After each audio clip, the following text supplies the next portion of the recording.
Part 1, DSA Introduction with Real Life Use Cases.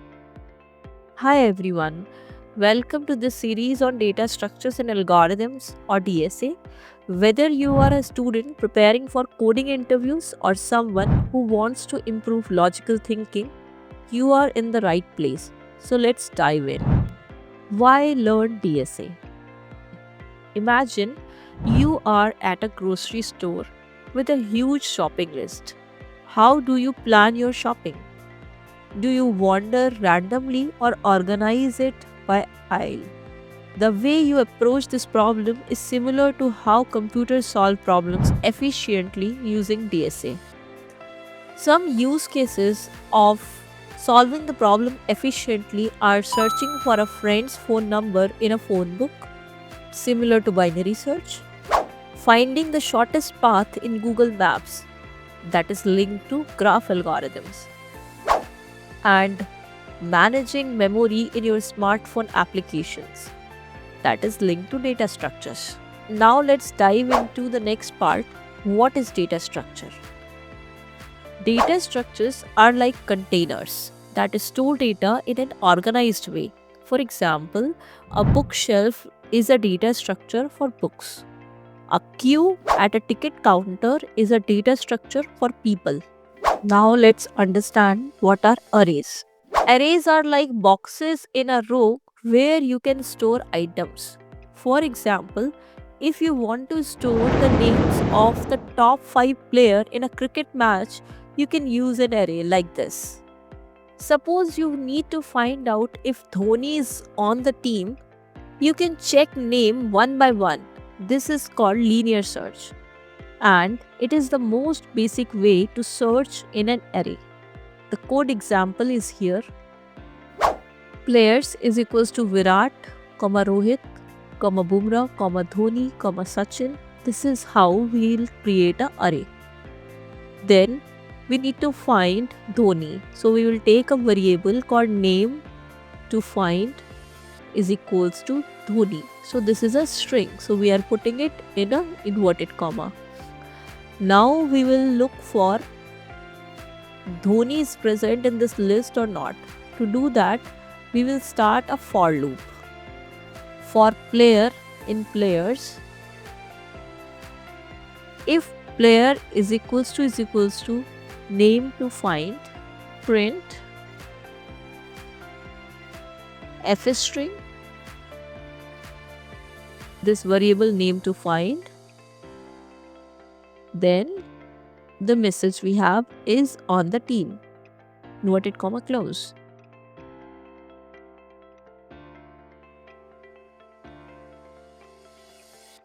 And we can break our for loop if we are able to find the required name. So when we will run this program, Dhoni is there in our list. In that case, it will print Dhoni is on the team, right? So this is the basic example of searching, and it is called linear search. Now let's talk about algorithms. Algorithms are step-by-step instructions to solve a problem. For example, recipe for cooking food or instructions for assembling a furniture. So algorithms are step-by-step instructions. Imagine now you are having a deck of cards. Now we are going to understand what are sorting algorithms by using this example of deck of cards. And you want to sort them from ace to king. You are essentially applying a sorting algorithm. One popular sorting algorithm is called bubble sort, where adjacent cards are swapped until the deck is sorted. I'll repeat again, where adjacent cards are swapped until the deck is sorted. So let's take an example for it. Let's say we will take some numbers in a list: 64, 34, 25, 12, and so on. Now let's begin a for loop because we are going to pick the adjacent numbers. To pick the adjacent numbers one by one, we require a for loop. So we will start a for loop for any number I in range, and it will go to the length of numbers. Then another loop will take a temporary variable j. So we'll write for j in range 0, len numbers minus I minus 1, because we will go one lesser than the previous loop. And then we will check using the if condition if the number j is greater than number j plus 1.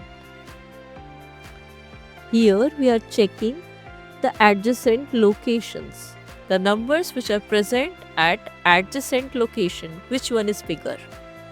The outer loop, I loop, is actually running for the whole list or array, whereas the inner loop is helping to check the adjacent numbers one by one, keeping two numbers at a time. And if this is the case, then we will swap the numbers, right? So we'll write number j comma number j plus 1 is equals to numbers j plus 1 comma number j. And this is the way we are swapping the adjacent numbers if the condition is satisfied. Then after doing so, for the whole list, we will get a sorted list, right? And we will print the sorted list using a print statement.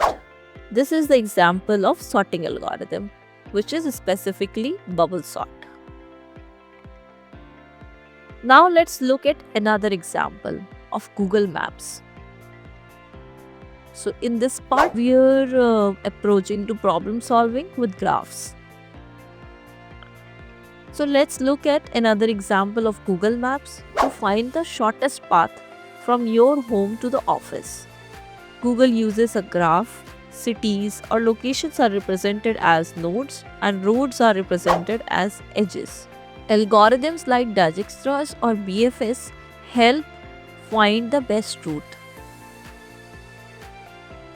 So we can see a diagram here which are having some nodes and edges, and by connecting the nodes using the edges, we are able to create a simple graph.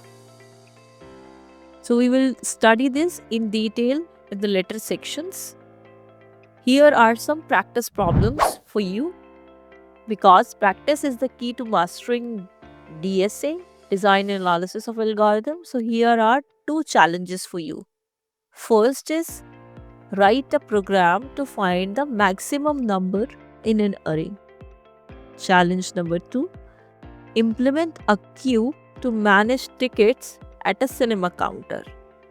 So in the next video, we are going to discuss the solutions of these two practice problems. This is for today. Don't forget to like, share and subscribe for more such videos. Keep coding, keep learning, and I'll see you in the next one. Bye.